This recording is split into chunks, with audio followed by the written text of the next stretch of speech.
This is a quick start guide for Sketchup free, and I'm doing it to reinforce what I just learned because it can be a little confusing. All I did here was in the hamburger menu, open a new file. Now, the first thing is you can right click on the little man there, or woman, or who's ever there, and hit erase.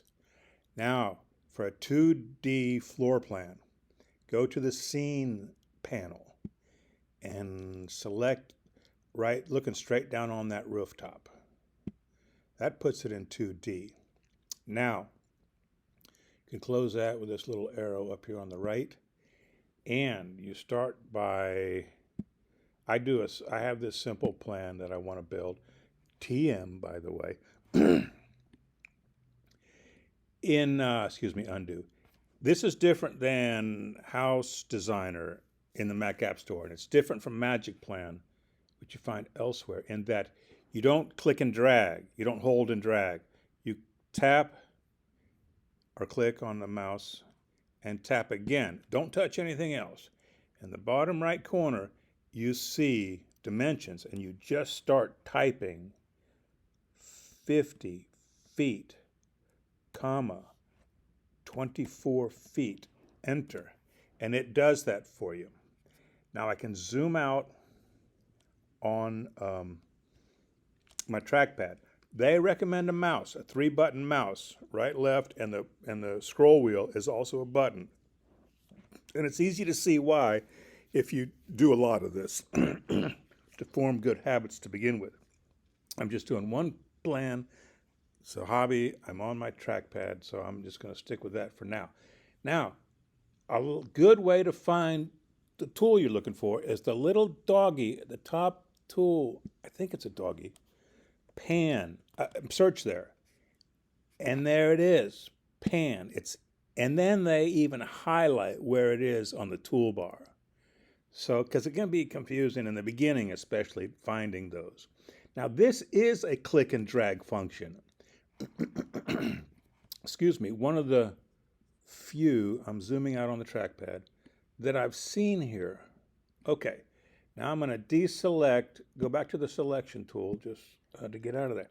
Now here's the other thing. I either don't want this 3 axes here. We're only using X and Y and not the 3-dimensional Z axes. And they say AXES, and I always thought it was AXIS. But what do I know? Maybe there's something there I haven't looked at for a while. Now, the axes, move axes, let me go back up here. If I spell it with an I, they still spell it with an E. Move or reorient the drawing axis. Now, this is another thing where you don't click twice. I'm going to select that tool, which they tell me is the third from the bottom in the left toolbar, and then just set it. I'm not going to click here and then click here. I'm just going to set it where I want it and click once. Click once. And it moved it for me. If you can see that, it's now there. Now, there is a way to hide it too, and I think that's equally valid. So, here's the way you do your walls. It is called the offset tool. Offset. And there it is. Okay, and it shows you that it's down here. I don't think that was showing at all. And it comes up when you pick it in the menu. But okay, so you go anywhere in here. You go to the a line there. I don't know, it's on edge, and then do this. Now again, before you touch anything, you have in the lower right corner your measurements. I want the exterior wall to be 8 inches. Enter. So you've got your wall. Now here's guidelines. This is the order in which the SketchUp instructor demonstrated this. Go to the tool finder. Tape, for tape measure. Select it. Now, I know that, for example, I want a 3-foot door in each end of this building. So you come up to either the inner wall or outer wall, depending on how easy it is for you to figure dimensions in your head. Touch once. Now come down. Touch again. I know this building is 24 on the vertical edge. I know half of that is 12. I know half a 3-foot door is 1.5 feet. So I take 1.5 feet from 12 and I get 10.5 feet. You notice I didn't touch anything else. In the lower right corner is the measurements, and I just start typing 10 foot 6 inches. And so that is from there. Now another guideline, tap on with the measurement tool, tape measure selected, tap on the existing guide or any edge and draw from there. I tap again, and I did it at 6, but I only want 3. So I hit it, and it the measurements in the lower right corner, and it puts it in there. Now I'm just going to tap out for a second and show you how then they put in doors. Go to the rectangle tool, and now that you have these lines crossing each other, it'll pick up, it'll lock on to one of those points if you scroll near to it. Tap once, move the cursor down to the opposite diagonal corner, tap again. You've made a box there, and do it on the other side. Tap once, tap twice. There's another box there. Now the erase tool. And the fellow I saw just erases the outside piece of line to indicate external doors. Okay, here's the important thing. Besides, the practicality of working with a trackpad and then locating these tools, which was painful, and moving the axis and setting, pan, and the orbit was locked to, spin around, and that was quite confusing. Using the tool finder is groups. Yeah, he said over and over that, boy, learn groups now, because when you get a complicated drawing and you're trying to edit something and it's not separated by group, it'll mess up your whole plan.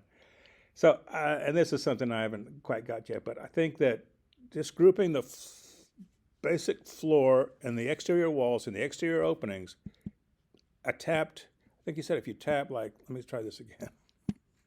Tap 3 times, 1, 2, 3. It selected everything that was there at that time. Now right click and make group. Now I've made a group. Go over to tags, the next one up from the scene panel. Now plus a tag. Floor, call it whatever you want. Exterior walls and doors. Okay, now this is just the order of things you learn, and once you do it a few times, of course, it's second nature. Right click on the drawing again, edit info. The only thing for naming a group, all I see is it's one in model, group one in model. And he didn't explain anything else, but it's untagged. You go to tags, and there's the tag you just created. Click it. Now that tag is associated with one in model, which is called, it's named by the tag, I suppose, floor, exterior walls, and doors. So that's done. Now close that out. So that is the entirety of my experience with starting with SketchUp free. And I think if you're going to do drawing on and on, that the free thing works, and this is more accurate than House Designer was, because there's glitchiness in House Designer as far as the dimensions goes, and it gives you just in the future you could just keep expanding on the skill set that one has just started learning in here. Okay, thank you very much. Bonus, if you made it this far. Well, you'll get a bunch of guidelines in here when you're doing interior walls and everything else. To get rid of them, just go to the eyeglasses in the right panel and delete all guides, and they go away. And there's other ways to do it too, but that's one of them.